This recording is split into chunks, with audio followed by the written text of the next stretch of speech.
Welcome to this week's episode of Lagnia-POD. I'm here, Rob Holbert, your host, along with a few other folks. Ashley Trice. Tommy Hicks. And I'm Kyle Hamrick. Here we are, just four of us. Before we dive into this week's pod, I want to say a special happy birthday greeting to one Robert Holbert. Oh, Absolutely. Thank you very much. Happy birthday. 23. That's pretty good. I know. 23 plus some, plus a few. Big 58. 5 Good times. Yep. All right. People aren't going to have me around. Baby. Have me to kick around much longer. Yeah, definitely get hitting diamonds. 100%. On the way home down the dip. Well, so we had a very exciting mayor's race, obviously, more exciting than I thought it was going to be. I thought it was going to be a less close race. I had predicted that Spiro would get 50. Less than 1,000 votes, right? No, it was about. We have the numbers here. We do folks. have the numbers. It was at about 1,500 or so, something like that. 15 or 13, but it was definitely. I agree. It was a lot tighter than I thought it would be. I knew it'd be close. I didn't think it'd be this close. I thought that Spiro was going to win about 54%. I think he ended up winning 51.5 something percent. So it was pretty tight.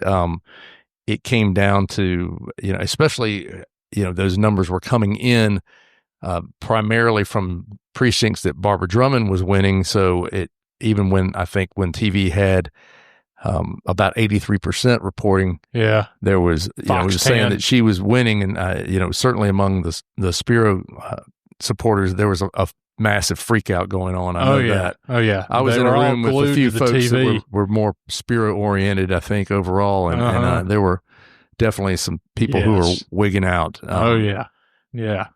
But definitely at Crown Hall, too, there was a TV that all of them were gathered around just with eyes popped. Yeah. Mouths wide open. We spent some time looking at this, and the thing that is really the most shocking part to me about it was that we had about 17% more voters in the runoff than we had in the general election. 7,000 more people. 7,000 more voters, so when you go back and look, the last time we had this sort of scenario was back in 2005, so 20 years ago. Mm-hmm. We had John Peavy facing off with Sam Jones. There was no incumbent. Sam had dominated the general election.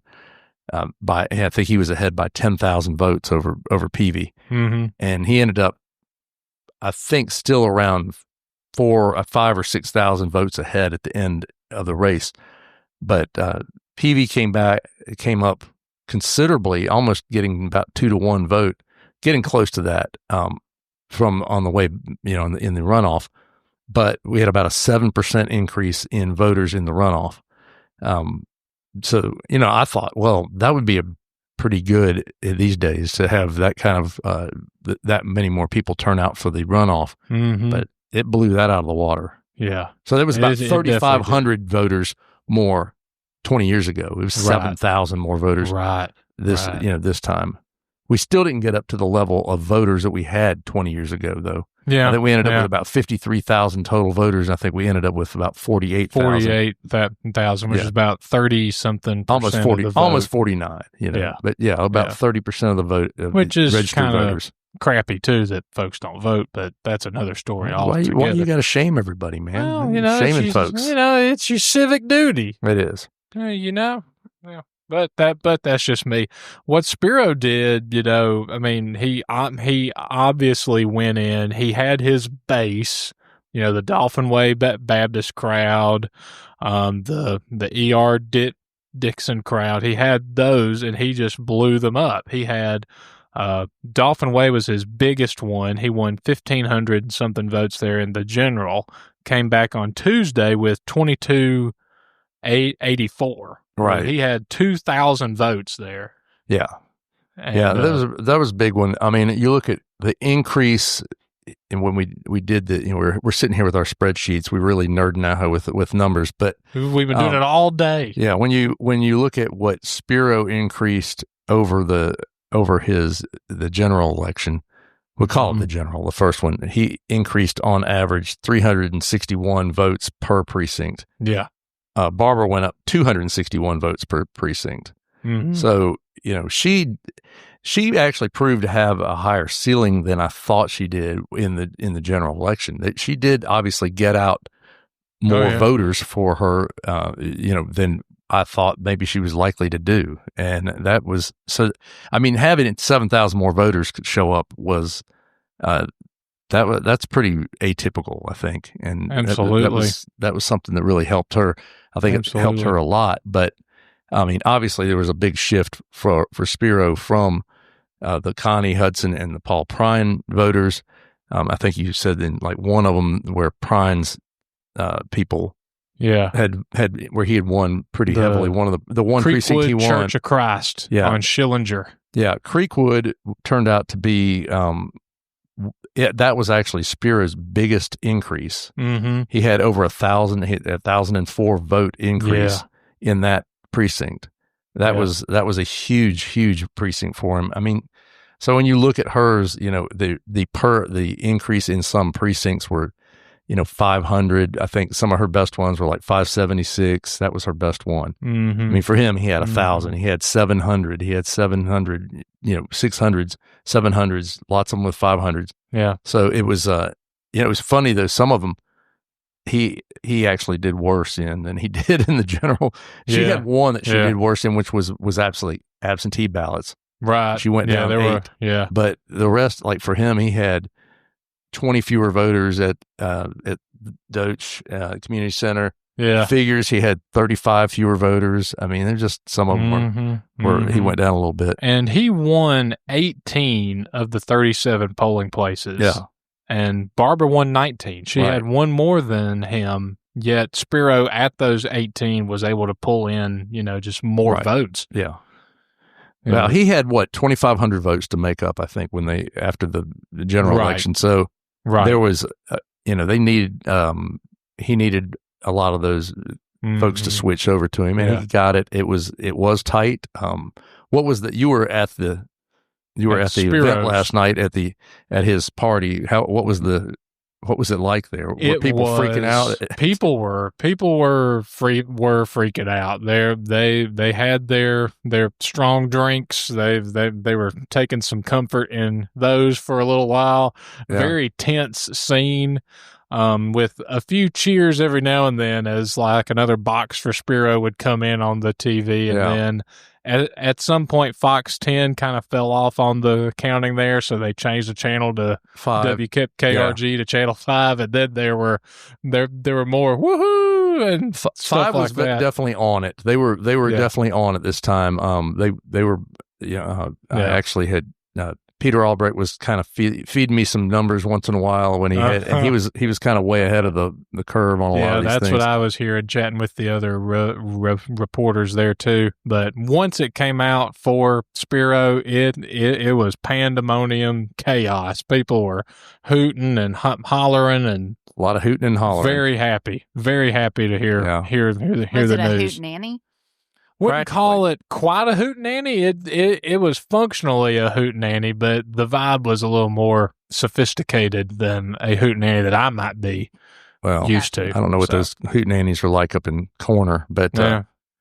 Well, they're pretty nuts. I think it was. I think everybody was sort of the Spiro team and the Mayor Stimson. They were all were breathing a sigh of relief, is what I gathered afterwards. Spiro breathed a large one. He looked very happy that it.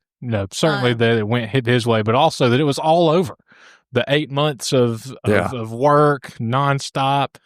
I did see one of Barbara's major supporters had something like, "This is exactly why we didn't want annexation to happen." But I don't think that played as much a role in it as I actually think all those last minute endorsements from the evil big Democrats just really motivated the Prime supporters who are real huge MAGA folks too. So I think that was I think that had more to do with it than the annexation. But and I think that was not. I think that she probably should have kept kept all the national folks out of it. Or just go with the locals more, Yeah. like Spiro did. Yeah.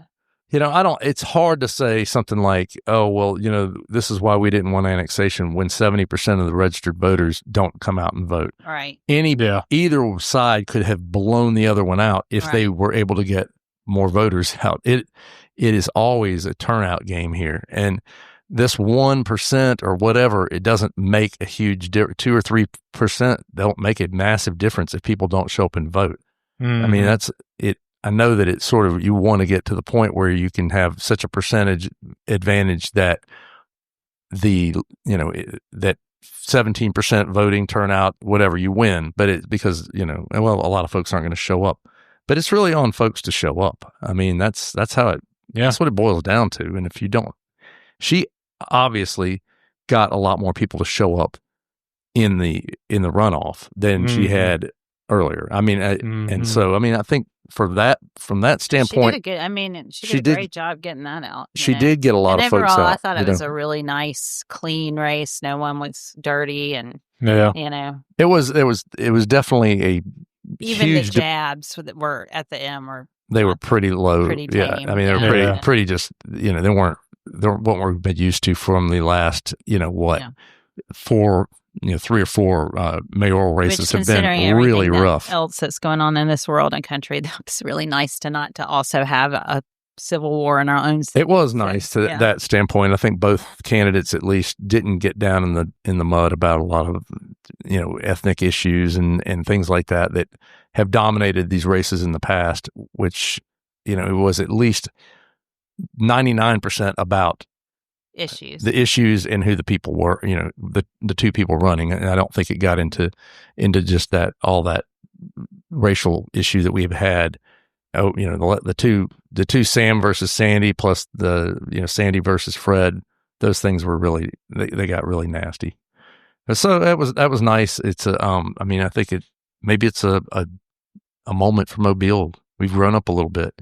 Maybe we have a time when we won't do this. Or maybe all of these people are just too busy being so toxic about national stuff. So. They just didn't have the time. Probably. But I do think it shows that there's, this is it's not going to be a cakewalk for anybody to just win the mayor's office, especially when it's open. And, I don't know. And like I said a couple weeks ago, or in my column, I don't think, even if Barbara and now that Spiro has won, they've got to get out there and prove themselves. They're unknown quantities. If they don't do a good job, either one of them would have been vulnerable. So, yes, I think so. And I don't know that.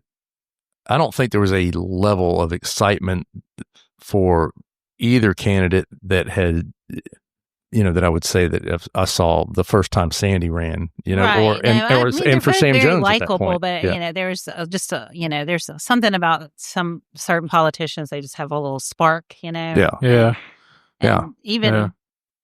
Even people who are really nice and wonderful and maybe very smart sometimes just lack a little spark. So and we've kind of come off of a Sandy high here, a Sandy sugar rush kind of. Yeah, so I'd agree with that. We just got to get used to the Spiro rush. Yeah, well, it's going to be interesting. It's going to be a big change. I do think there's going to be some bumps in the road for him and things he's got to take care of. There's going to be a lot for him to learn, and this job is it's a lot different than being a judge. It's a hell of a job. It's a busy job. I'm sure being a judge is not a dull job or a job where you don't have a lot to do. Sandy will be there, available to advise them and help them through. And I'm sure a lot of the same staff in place, or at least some of them. So it won't be just like going in totally blind. Right. So yeah, it's I'm glad it's over. I know, Kyle, I'm sure you're glad it's over. You've been working on this. Well, now we just have the resolution from District 2, which now we just got to get a council person in District 2 straight, and we'll be good to go. October 15th is the next. The first court date for that case, which goes back to my theory of if there is a special election called, won't be until January. Yeah. Well, we're going to take a quick break. We'll talk with Tommy Hicks a little bit about things that are political, Got a and big we'll football game coming up yeah, here this there's- weekend. there's some big ones. Very political. Sports is We very don't have political. even have Scott here to bark like a dog. That's a big one. We'll be right back. Thank the folks. Lord.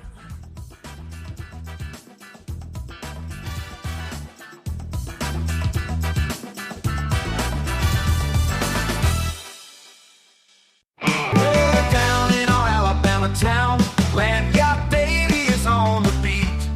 For just $6.50, it's all the news, keeping local folks in the loop.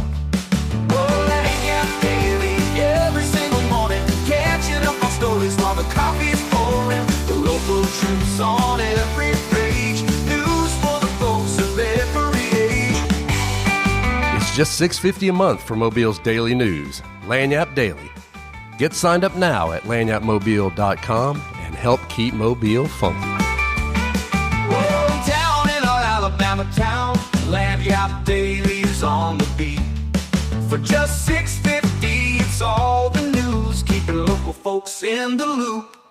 Oh, Lagnia Daily, every single morning, catching up on stories while the coffee's pouring. The local troops on every page, news for the folks of every age.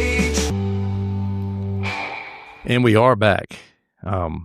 Tommy, we got some good stuff to talk about. We've got some not so good stuff to talk about. The Jags didn't perform this week. After two really great performances against tough teams, I was kind of shocked to see that they didn't I think do well against everybody Coastal. There was shocked about. They just did not seem to be into the game at all, and it was a team they were expected to beat. They were favored in the game. It's your first Sunbelt game. You want to at home. You know, they played 3 of their first 4 at home. And they've only come away with 1 win out of those. So it's played well at Auburn. Where it's not in. I mean, it was in the game. Yeah, they were in the game very and, well against a really good Tulane team. Yes, and then they just kind of did not have it at all. I mean, this team they lost to Coastal Carolina, which had only scored 20 total points in the 3 games they played previously. They jack up 38 against them at home. That's not a good sign. That's really not a good sign. So now they got to go to Denton, Texas, and play North Texas, which is 4-0 and receiving votes in the AP poll. Yeah. And the week after that is battle of the belt for the belt against Troy at Troy. Yeah. So 2 road games back to back after that. They got to turn some things around really quickly. Sounds like it. Yeah, it's going to be a tough one. This week on the cover story, you were writing about hockey coming back to Mobile. It's a bunch of hockey. Bunch of hockey. Bunch of puck. That's been rumored for a while that a hockey team was going to come when the new arena was built, and they made that official last week. There seems to be a lot of excitement in town about this team coming back. It started out that way originally. They were averaging more than 5,000 fans a game when the first year they were in service here in Mobile, the Mystics. But then the final year they were down to 2,300, something like that, a game, more than half of what they had been doing. So it's going to be a matter of keeping that enthusiasm going and seeing how it plays out.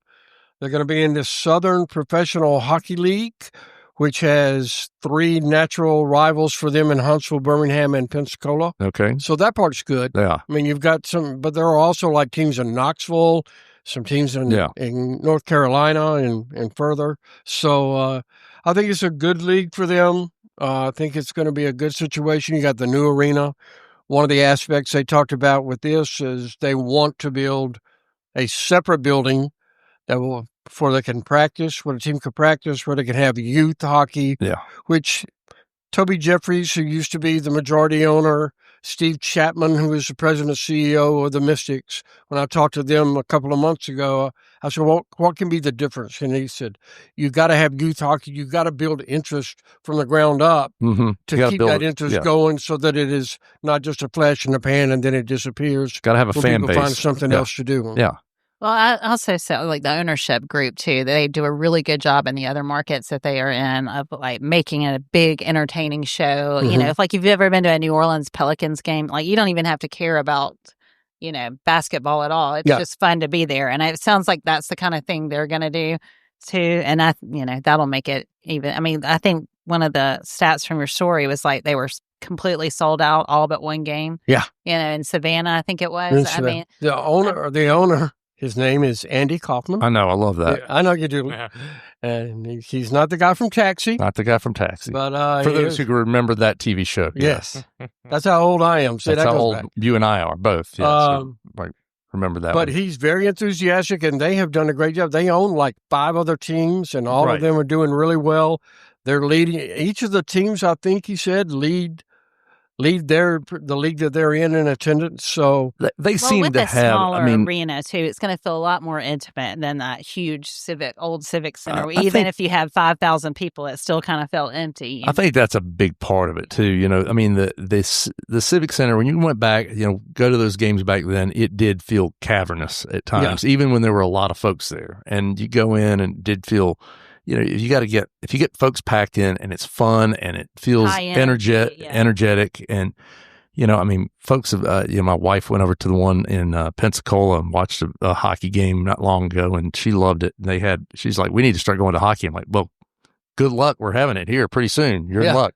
Well, just like Ash said, the Kaufman guy, when I talked to him after the press conference and during the press conference, he said, look, we're an entertainment thing. Right.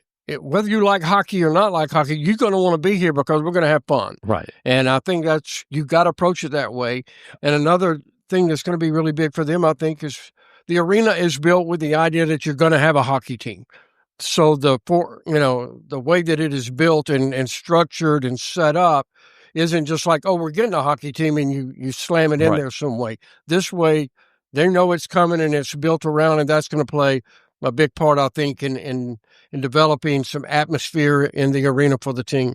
Yeah, it should be entertaining, and I hope that people. I know naturally people around here are always like, "Oh, God, we don't support anything," and I always like to go back and say, "Look, if you go look at what we did, the Bay Bears did pretty well for a long time, and it really when it went down is when the people found out that they had not been paying their rent." And, the previous mayor allowed them to trade their rent for fixing the roof and for about half the money they owed. And it also took and it soured a lot of folks. Get one hot dog and a Coke. Oh, that's the other part about it too. I mean, when there was no one there. The city really should have, I hope that there's whoever is in charge of this, putting it together, whoever's signing the deal with them makes it, mandatory that the city or whoever or the arena has some say so in what's there and how the service is working. Because that was the biggest problem at the Bay Bears is the team was in control of it and they just had garbage. They didn't have good food. They were hiring kids to serve you, and they couldn't even get you a beer because they were underage, and it was just. And they'd have to go get somebody else down the way. The management group is the same group that's going to run the arena, that runs the convention center, and also runs Sanger. Yeah. Right. So you would hope that they have that experience and knowledge of the area and what works and what's needed. Yeah. So they have some skin in the game. Yes. So, well, that's exciting. We also have SEC schedule has come out. SEC schedule was really, they voted a couple of months ago to go to 9 league games. Right. So all the talk was, who are going to be, each team was going to have 3 annual opponents that they would play every year, and then the rest of them will be on a rotating basis. And that's been the big thing. Who are our 3 biggest rivals? Right. Yeah. So for Alabama and Auburn each have each other, obviously, and Alabama has Tennessee. And then Mississippi State was the third one because it makes sense. They are the 2 closest campuses throughout the SEC. There's only 90 miles between the 2 of them. They found a patsy. Yes, and they've got more. They found a patsy. Although they're playing really well right now. Well, okay, they're playing really well. They got Fluff Bothwell. Okay, yeah, that's true. They got Fluff, and then they've also played each other for more than 100 games over their series. So that made sense. Auburn, Alabama, Georgia made sense. Right. They get Vanderbilt. Okay. I don't really know the thinking and why that was, unless it's just because when you've got 16 teams to deal with, and everybody's got to have 3. I think they were flashing back to when Vandy was easy, but Vandy's not as easy as they it are used to not be. easy right now. Yeah. They're playing really well. So those are the 3 normal. The one that called me, they've done the schedule for 4 years out for every team. So you know all of your SEC opponents. You just don't know the dates yet, but you know who you're going to play. And remember, with a 9-team schedule now, 2 years you'll have 4 home games, and 2 years you'll have 5, and then flip on road. But the Auburn one, the one that caught my eye was Auburn next year gets Vandy, Arkansas, Florida, and LSU at home. On the road, Alabama, Georgia, Ole Miss, Texas A&M, Tennessee. That's not fun. Sounds like they got screwed just That's like not they fun. did last weekend. Yeah. Sounds like the head coach. Was that a segue? There's a segue. If the head coach were to be relieved of his duties, he goes, "Oh, okay. Yeah. It seems You're to going to like give me some how of the, much money, and I don't have to face that schedule. I'm good." Yeah, right. It seems like also in the picking of your rivals, they have to agree that you have to agree that you're my rival. If I'm like calling up, going, "Hey, you want to be my rival?" Like, not really so much. Not so much.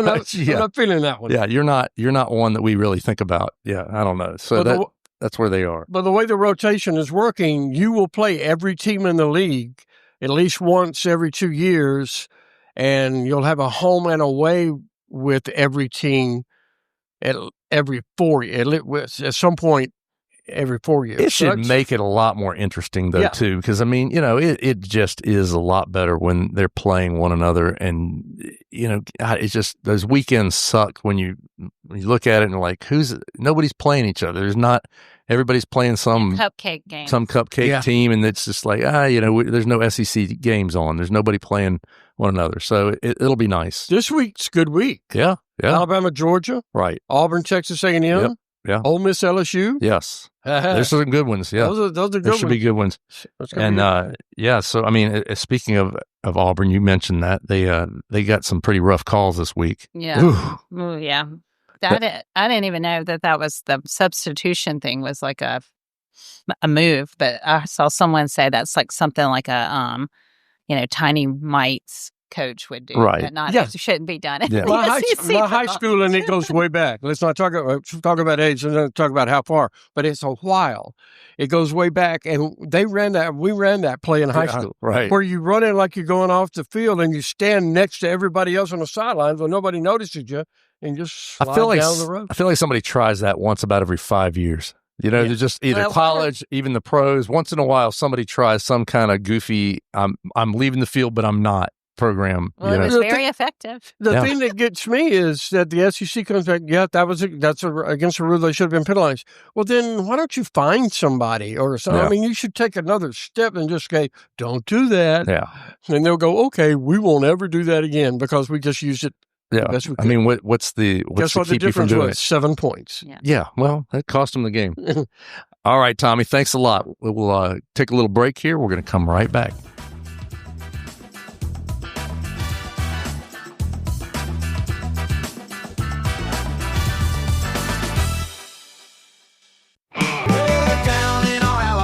Town, Lagnia-POD is on the beat.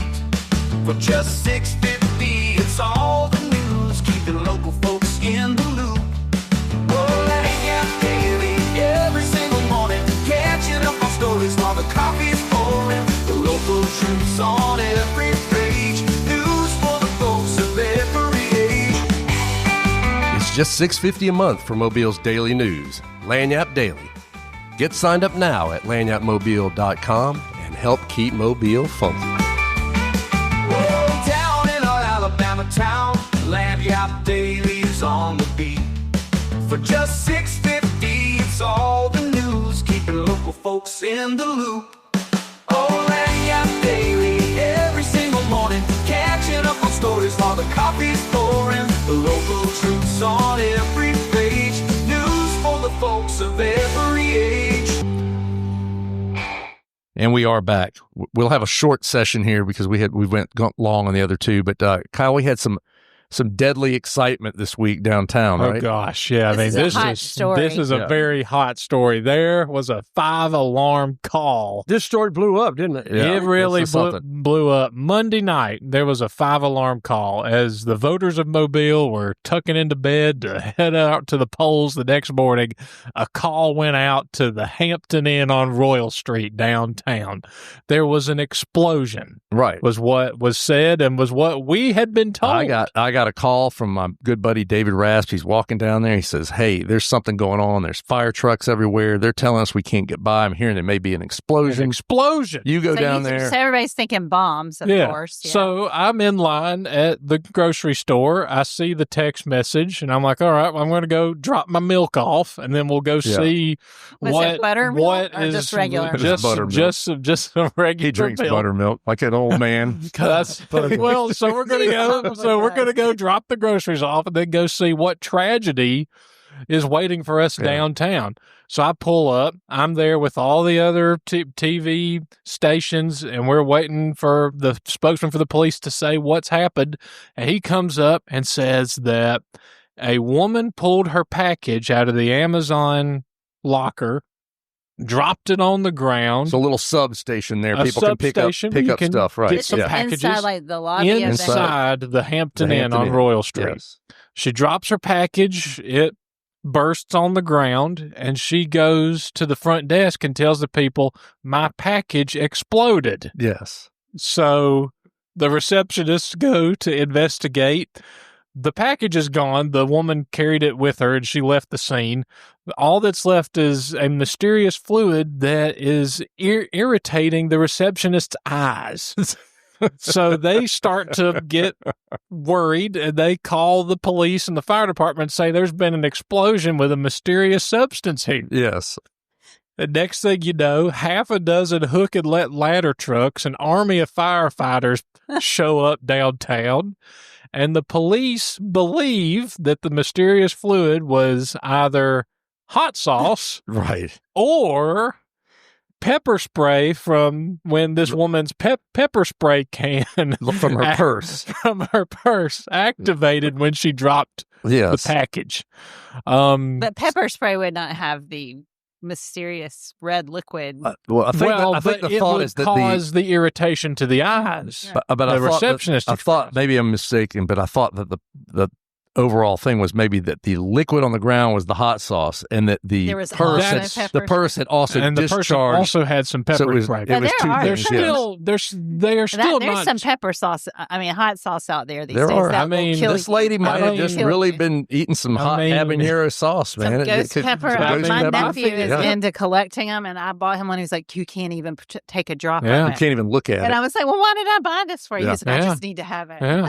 Oh yeah. No, I mean the last time I went to St. Louis, my fiance's uncle gave me some really powerful peppers that, I mean, these things will make your eyes water. It'll put hair on your chest. So long and short, though, there was not a bomb downtown. Yeah, there was no bomb. Didn't they say basically, well, I guess it was a good training exercise. That's how they turned it around. It's a silver lining, because the fire department had a bunch of new firefighters, and the spokesman was like, well, this is good practice. Don't you think that those squads are like, yes, we've been waiting for this moment. Yes. Well, I forgot to mention that the Bureau of Alcohol, Tobacco, and Firearms pulled up to this too, because, when there's a call of an explosion, the ATF has to show up. Yeah, so let's the feds got in on this. This needs to be a lesson to everyone. When you drop something these days, don't say it exploded on the ground. It burst, it whatever, it shattered. It spilled. Let's not say exploded. It burst. People get a little excited. And when you go to investigate such things, just kind of stay calm and think it could be some hot sauce. Could be hot sauce. Texas Pete, perhaps. Maybe even Texas Pete. All right. Well, that's all we got for this week, folks. Thanks for listening. We'll be back next Thursday with the next episode of Lagnia-POD. Have a great week. Bye.